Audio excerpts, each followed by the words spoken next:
Sekarang deh. Kamu nanya.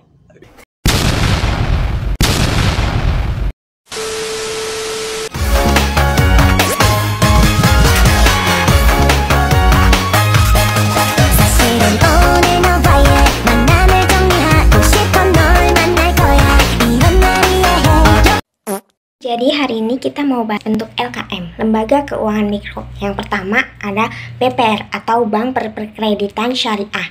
Bank yang tidak memberikan jasa dalam lalu lintas pembayaran yang dalam pelaksanaan kegiatan usahanya dapat secara konvensional atau berdasarkan prinsip syariah. Nah, usaha BPR itu ada diantaranya menghimpun dana dari masyarakat dalam bentuk simpanan deposito, berjangka, tabungan, atau bentuk lainnya yang dipersamakan dengan itu.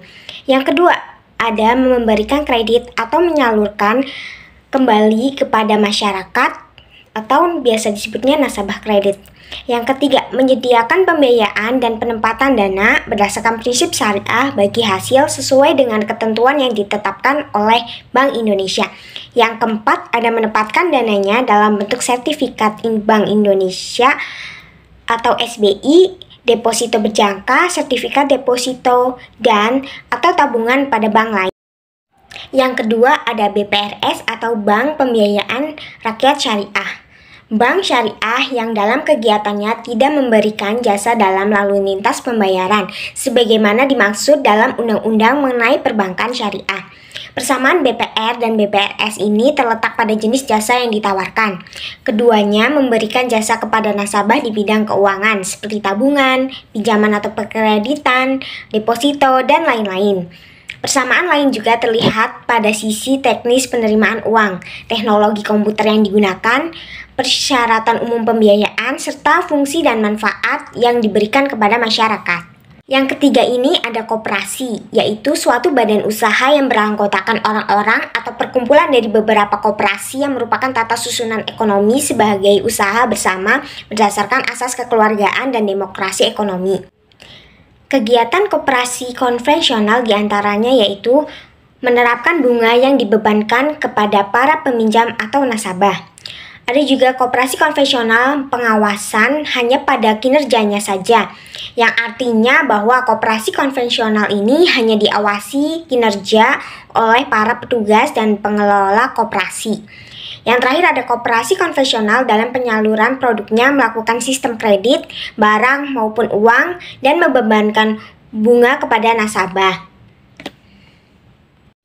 Yang keempat ada koperasi syariah, yaitu aktivitas usaha yang bergerak di bidang simpanan, pembiayaan, dan investasi berdasarkan penerapan sistem bagi hasil syariah. Kegiatan koperasi syariah diantaranya ada menerapkan sistem bagi hasil untuk nasabah yang meminjam dana.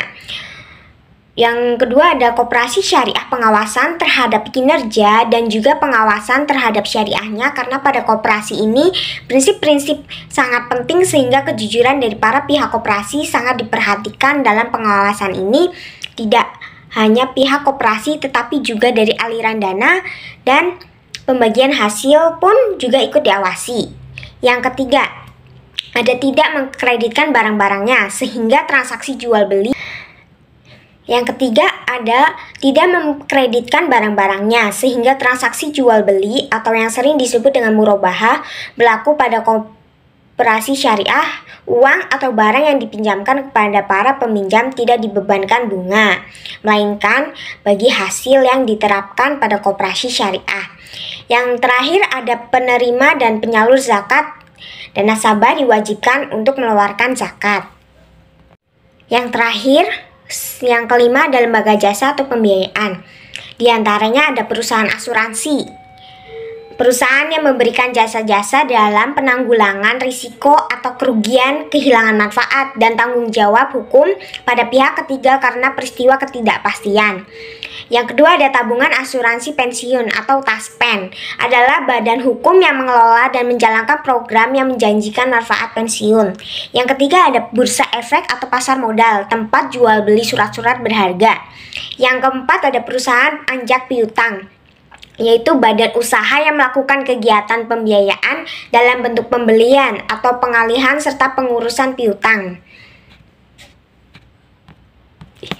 Yang kelima ada modal ventura, yaitu suatu pembiayaan oleh suatu perusahaan kepada suatu perusahaan pasangan usahanya. Yang prinsip pembiayaannya itu penyertaan modal.